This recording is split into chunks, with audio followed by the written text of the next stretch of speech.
Hello viewers, I'm your host Shivangi Mishra with another episode of South Asia Focus. Let's kick off the show with a look at Indian President Droupadi Murmu's 3-day state visit to New Zealand, which underscored the strengthening of bilateral relations between the two countries. During her visit, President Murmu highlighted New Zealand's distinguished education system and advocated for greater collaboration in fields such as AI, climate research and vocational training. This visit, coming on the heels of her trip to Fiji, seeks to enhance both economic and cultural ties. Take a look. Indian President Droupadi Murmu arrived in Auckland on August 7th for a 3-day state visit to New Zealand, following an invitation from Governor General Dame Cindy Kiro. She was greeted with a traditional Maori ceremony and honoured with a Royal Guard of Honour. During her visit, President Murmu held discussions with Governor General Kiro and met with Prime Minister Christopher Luxon. She also spoke at an education conference and interacted with the Indian community and supporters of India. During her remarks, President Murmu highlighted New Zealand's reputation for high-quality education, emphasizing its focus on research, innovation, inclusivity and excellence. She noted that many Indian students are benefiting from the exceptional educational opportunities available at various New Zealand institutions. New Zealand is renowned for its high-quality education with particular focus on research and innovation, inclusivity and excellence. Education remains one of the top service exports of New Zealand. In incorporation of Maori culture and language into the curriculum has not only contributed to its preservation, but has also enriched your education environment. Given the priority attached to education by our two countries, it seems natural that we have developed such strong educational ties. President Murmu's visit aimed to further enhance the bilateral relations between India and New Zealand. Her arrival in New Zealand followed a 2-day state visit to Fiji. During discussions, New Delhi and Auckland agreed on the importance of expanding their economic relationship through mutually beneficial collaborations and partnerships, particularly in trade and business. President Murmu advocated for increased educational exchanges and cooperation between institutions with a focus on artificial intelligence, machine learning, vocational training, climate studies, cultural programs, and research. New Zealand Prime Minister Christopher Luxon also met with President Murmu, and they discussed a range of topics including deepening cultural ties and regional and global security commitments.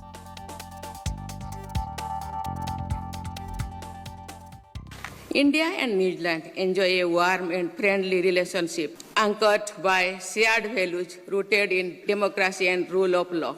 Our rich cultural exchanges and robust people-to-people ties have played an important role in fostering mutual understanding and goodwill between our nations. Educational exchanges are an important aspect of our bilateral ties. New Zealand and India have a long history of defense collaboration and share a mutual interest in the stability and prosperity of the Indo-Pacific region.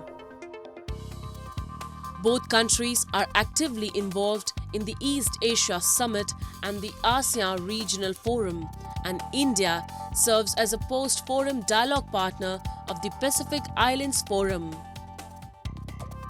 New Zealand is dedicated to enhancing defense cooperation with India by fostering increased interaction between their respective defense forces. The historical connection between India and New Zealand dates back to the 1890s, with the arrival of the first Indian migrants. Today, New Zealand is home to a substantial Indian diaspora, numbering around 300,000 people from across India.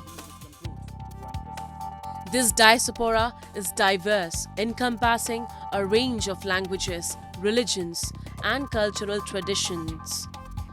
Members of this community are active and influential across various sectors, including business and community initiatives. Celebrations of Indian festivals such as Diwali and Holi have become widespread throughout New Zealand.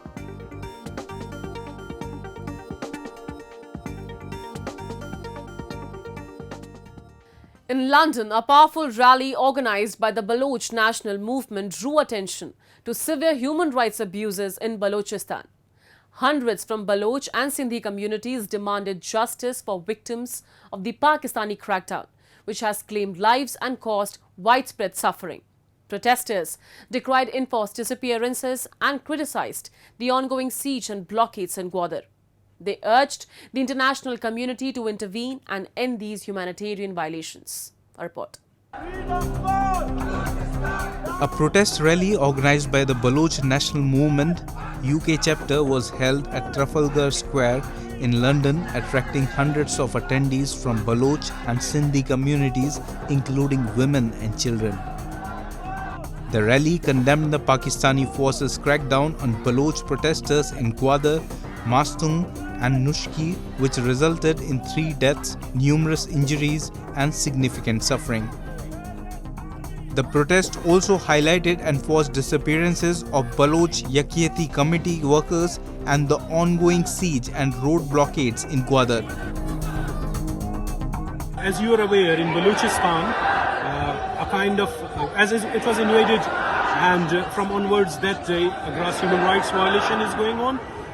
Baloch Yakyeti committee, a political movement, gave a call of Baloch National Gathering in Gwadar on 28th of July 2024, and thousands of people around the Balochistan started moving towards Gwadar city, and Pakistani state establishment tried their best to stop them, and in different areas, in different locations, they opened fire on them and killed many people. During the rally, participants carried placards denouncing Pakistani abuses and called for an end to the siege and blockades in Gwadar.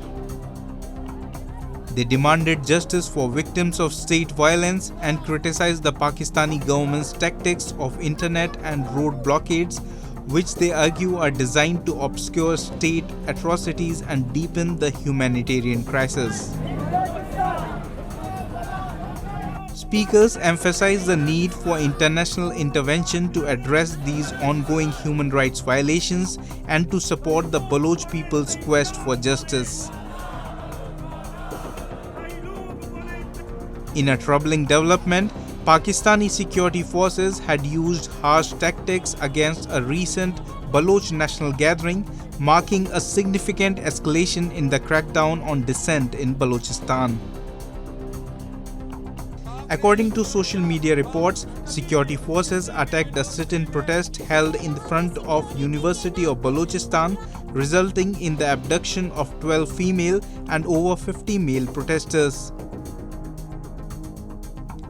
The crackdown was seen as a part of a broader pattern of human rights violations in the region, where state institutions are accused of brutally suppressing peaceful dissent. The protests were in response to the state's severe actions against the Baloch Raji Muchid movement. Many people reached to Gwadar, and when they reached to Gwadar, again in Gwadar, there is a siege. There is no internet facility. There is even water is not allowed to supply to the people. The telephone connections, everything has been jammed, and as per the reports, initial reports, many people have been abducted, many people have been killed or injured when open fire was on the peaceful protesters. So against that, no, overall in Balochistan, not in Balochistan, all over the world, Baloch National Movement is doing protest to tell the world what is going on in Balochistan. And it is the time for the international community to wake up and stop the Baloch genocide. The Baloch people are protesting for several key reasons related to their political, economic and human rights grievances. The Balochistan region, rich in natural resources, has often been viewed as neglected in terms of political representation and self-governance. A significant number of Baloch activists, political leaders and ordinary citizens have been subjected to enforced disappearances.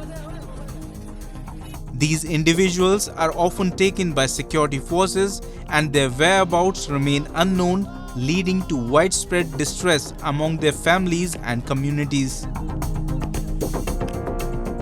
Time now for Asia This Week, the stories from across the continent.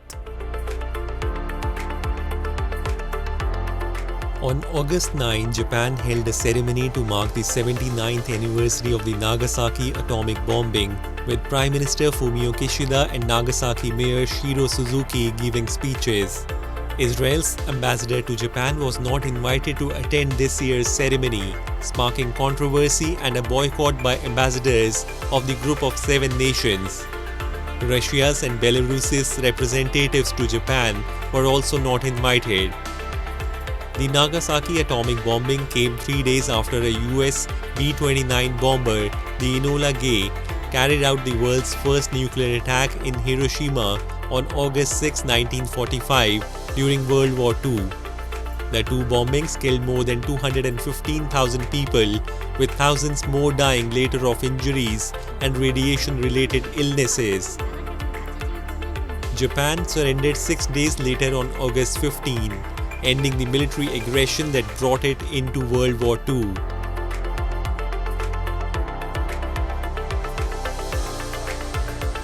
South Korea's defense minister recently said that relevant authorities were investigating the defection of a North Korean resident. The person crossed the maritime border in the Yellow Sea and defected to South Korea, the Yonhap news agency reported on Thursday, citing South Korea's military. The defector crossed the northern limit line in the Yellow Sea, a contested sea border off the west coast. The number of North Korean defectors arriving in the south had hit an all-time low during the pandemic when Pyongyang moved to tightly seal its border.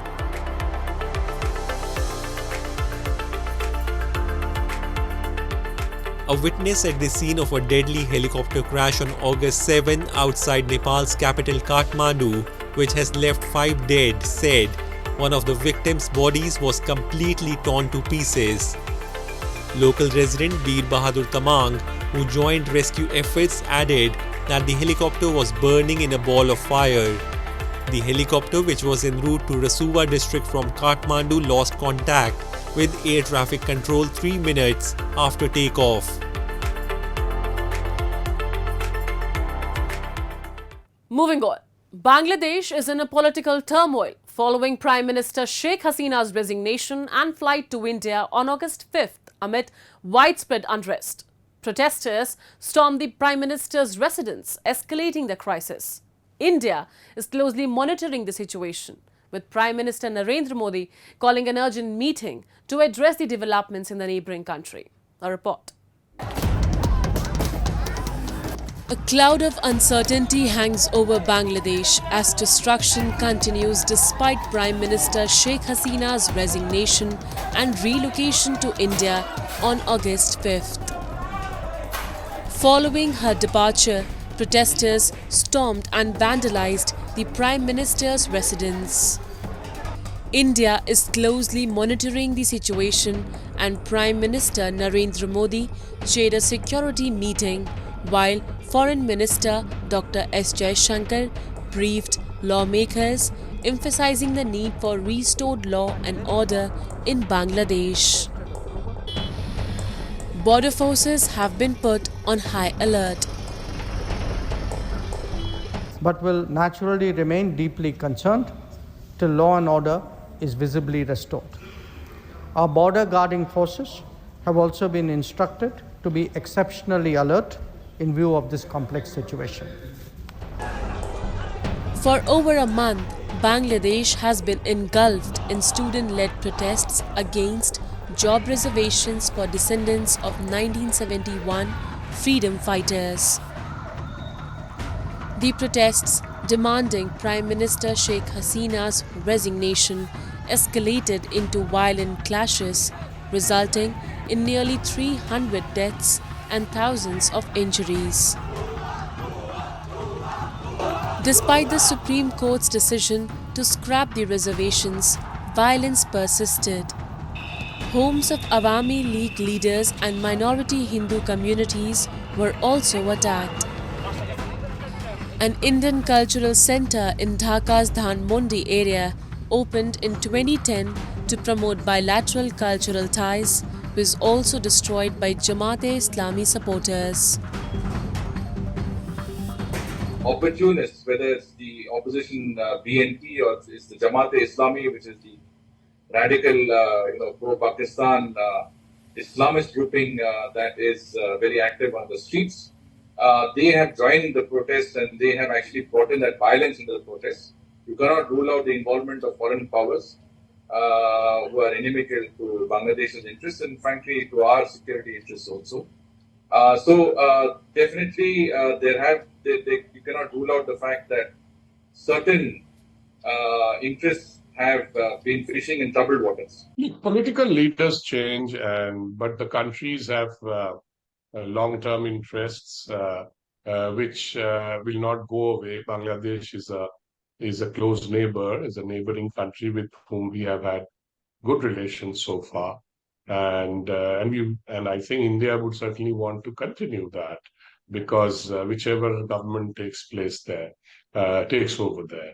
So that is not in debate that India would seek good relations. With India, if you look at the history of India's relations with Bangladesh, we have dealt with every government, including military dictators who came in and stayed for almost I would say almost 20 years. And so that's not an issue because we will be dealing with Bangladesh. Bangladesh's political crisis is hurting its economy, fiscal performance and external metrics. In July, S&P Global Ratings downgraded Bangladesh's credit rating to B+ from BB- due to failing foreign exchange reserves. Continued disruptions could further lower exports, worsen the external balance sheet, and deplete central bank reserves. Xinjiang, home to the Uyghurs and other Muslim ethnic groups, has been plagued by mounting tensions and human rights abuses. The Chinese government has intensified its scrutiny and control over these communities with policies designed to assimilate them. This includes rigorous surveillance, suppression of cultural and religious practices, forced labor, and the establishment of mass internment camps, misleadingly labeled as re-education centers. The rise in Islamophobia targeting Uyghur Muslims and Kazakhs has been a growing concern for human rights activists and diplomats. Take a look. The situation in Xinjiang has been marked by significant tensions and human rights concerns. The region is home to the Uyghurs and other predominantly Muslim ethnic groups who have faced increasing scrutiny and repression from the Chinese government in recent years. In recent decades, the Chinese government has implemented policies aimed at assimilating and controlling the Uyghur population in Xinjiang. These policies include strict surveillance measures, cultural and religious repression, forced labor programs, and mass internment camps termed as re-education centers. Several human rights activists, diplomats, and other intellectuals have highlighted the growing Islamophobia in China targeting Uyghur Muslims and Kazakhs. I would like to call international community. Situation is dire. Millions of people suffer in concentration camps. So the country, particularly the country signed international convention prevent of the genocide. have a legal obligation to stop ongoing genocide and stop ongoing crime against humanity. So unfortunately, we have seen many countries visit China, many countries is silence. Today is silence in the complicity. So it is a time all human beings, all countries take action and stop this ongoing genocide. This is the responsibility of the human being and all countries. Recently, human rights organizations collectively condemned China for dismissing crucial recommendations intended to improve its deteriorating human rights situation, as evidenced in the latest Universal Periodic Review conducted by the UN in January 2024. The statement, endorsed by multiple organizations, emphasized the accepted recommendations were primarily superficial and failed to tackle significant issues such as crimes against humanity, torture, or the persecution of human rights defenders and journalists. China today rejected quite a lot of recommendations. Actually, 24th January this year, UPRO in China taking place is a UN Human Rights Council, but after 6 months past, today we have witnessed Chinese government rejected so many, only adopted some recommendation, but most serious issue, for example, like arbitrary detention, crime against humanity, enforced disappearance, and arrested journalism, human rights defenders, this all crucial recommendation was rejected, Chinese government. Chinese authorities justify their actions in Xinjiang as necessary for fighting terrorism and maintaining regional stability. In contrast, widespread international criticism has led to increasing demands for China to be led accountable for these alleged violations.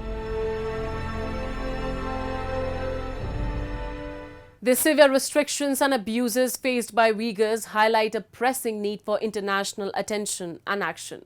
And with that, we come to the end of this week's episode. See you next week. Goodbye and take care.